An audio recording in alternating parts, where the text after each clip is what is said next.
आज हम बात करने वाले हैं बेंडिंग फीस। बेंडिंग फीस मतलब जो शहर के अंदर में आप लोग से पार्किंग के नाम पर जो आप लोग शहर के अंदर में जो दुकान लगाते हैं रोड का किनार में, असली में वो टैक्स आप लोग का गवर्नमेंट के पास पहुंचता है या नहीं, या वो टैक्स आप लोग किसको दे रहे हैं। यदि वो टैक्स यदि सही गवर्नमेंट के पास पहुंचता होगा तो आपको दुकान को साथ कोई शोषण नहीं करेगा, आपको साथ कोई अपमान नहीं खेलेगा, कोई आपको धमकी नहीं लगाएगा। सो दोस्त, जो भी लोग सड़क व्यापार संघ से यदि आप लोग जुड़े हुए हैं, रोड का किनारे में किसी भी तरह का अगर आप लोग बिजनेस कर रहे हैं, या 4 चक्के से फास्ट फूड वाले हो आप लोग, या 2 चक्के से घूम के बेचते हो, या चाय लेकर घूमकर आप लोग बेचते हो, या सब्जी बेचते हैं नीचे रखकर को कहीं पेठिया बाजार में, या कपड़े बेचते हैं घूमकर को, या इत्यादि आप लोग किसी भी तरह से बिजनेस जो अस्थायी बिजनेस जो आप लोग कर रहे हैं, वो हो गया रोड साइड बिजनेसमैन।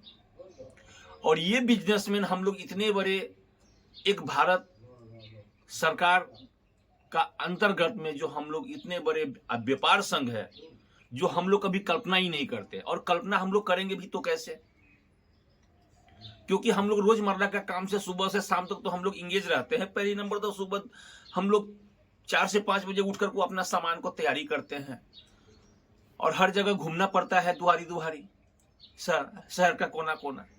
तो हम लोग तो सामान बनाएंगे, बिजनेस करेंगे, घर पहुंचते पहुंचते हम लोग थक जाते हैं, इसीलिए हम लोग को कुछ पता होता नहीं है। जो कोई आदमी आ जाता है, थोड़ा सा दम दिया, भैया एक टैक्स दो, सुनते हैं ना कि भारत आजाद भारत आजाद। आज भी हम लोग गुलाम हैं, और शहर का 1/3 बिजनेसमैन से हम लोग एकदम परफेक्ट बिजनेसमैन है। हम लोग ईमानदारी का पैसा कमाते हैं, इसीलिए हम लोग तरक्की नहीं करते हैं, और 24 आवर हम लोग इंगेज रहते हैं, और किसी एक चीज का हम लोग को ज्ञान का जानकारी नहीं होता है।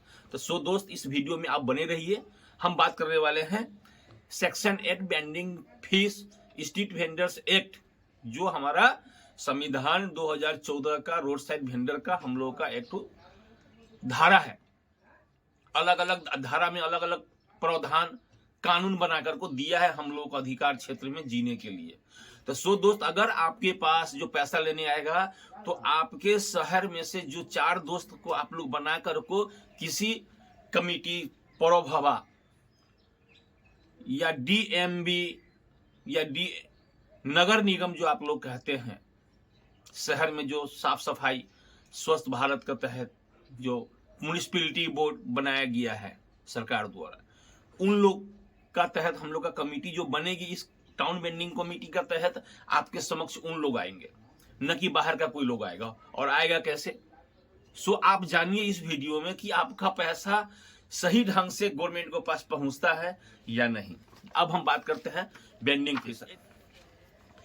ये स्ट्रीट वेंडर्स एक्ट है 2014 का, और ये 8 नंबर में देख लीजिए बेंडिंग फीस, ये धारा है, सेक्शन इसी को कहते हैं सेक्शन 8 नंबर में दिया गया है कि हम लोग पैसा कैसे वसूल करेंगे।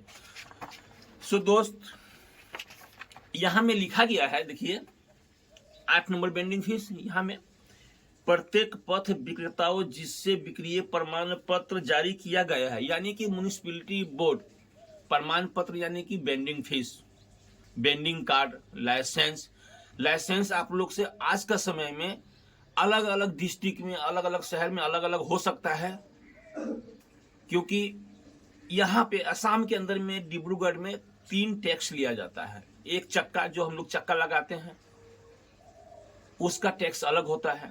जो बिजनेस हम लोग करते हैं ठेला पर, उसका टैक्स अलग से रिन्यूअल काटता है, और साफ सफाई का भी टैक्स अलग से लेता है। और आज का समय, जब से हमारा जो स्ट्रीट वेंडर्स कानून बना है, इसके अंतर्गत नहीं तो वो लाइसेंस का लेना है, न वो चक्का का टैक्स लेना है। इसके लिए बेंडिंग फीस, यानी कि बेंडिंग जोन, यानी कि सरकार को हम लोग को जगह देना है, उस जगह के तहत उसका रख रखाव शुल्क और बेंडिंग फीस यहाँ लिखा हुआ, देखिए ना, यही जो है प्रत्येक जिससे जारी किया गया, चिन्हित किया गया, उसी से पैसा लेने का प्रावधान है। जिसका कागज नहीं है उससे लेने का प्रावधान नहीं है, उससे भुगतान करना होगा।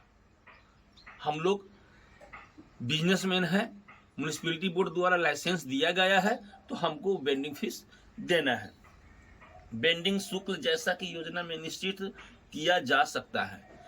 यानी हम लोगों को 3 टैक्स का ये छोड़कर को एक ही टैक्स लगेगा जो बेंडिंग जोन दिया गया है। वहां से वो जो पैसे जो हम लोग का वो कमिटी में तय होगी, हम लोग को पता होगा कि ये पैसा कैसे जाएगा, और जो आप बेंडिंग फीस देंगे उनमें से 5 to 10% आपको रिटेन में आपका सुविधाजनक करने के लिए पानी का सुविधा, बाथरूम का सुविधा, छावनी का सुविधा, लाइट का सुविधा गवर्नमेंट को करके देना है।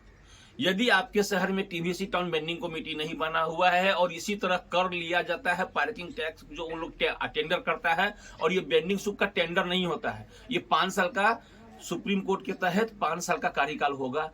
जिस तरह वोट बैंक का कुर्सी का 5 साल होता है, उसी तरह जो टीबीसी टाउन बेंडिंग कमेटी बनता है वो भी 5 साल का टाइमिंग रहेगा। उस टाइमिंग के तहत आपसे वो बेंडिंग फीस आपके कमेटी के लोग आपके समक्ष आएंगे। बैंक बैलेंस बहुत ऐसे है जो मैंने दूसरे चैनल में मैंने जिक्र किया हूं, और आपको आगे का जानकारी के लिए आपको ये सब चीज के लिए आपको मिलता रहेगा। इसके लिए दोस्त इस वीडियो को सब्सक्राइब, लाइक और जरूर कीजिए, और सब्सक्राइब जरूर कीजिए इसलिए कि ये 2 लोगों तक मिलेगा, और इस वीडियो से आप लोगों को कुछ न कुछ आइडिया जरूर मिल जाएगा आप अपने अधिकार क्षेत्र में। सो दोस्त, हम फिर मिलते हैं नेक्स्ट वीडियो में अगले सेक्शन के साथ। ये वीडियो कैसा लगा सो कमेंट में जरूर कीजिएगा, आपको डिस्क्रिप्शन में आपका पेपर मिल जाएगा। जय हिंद साथी।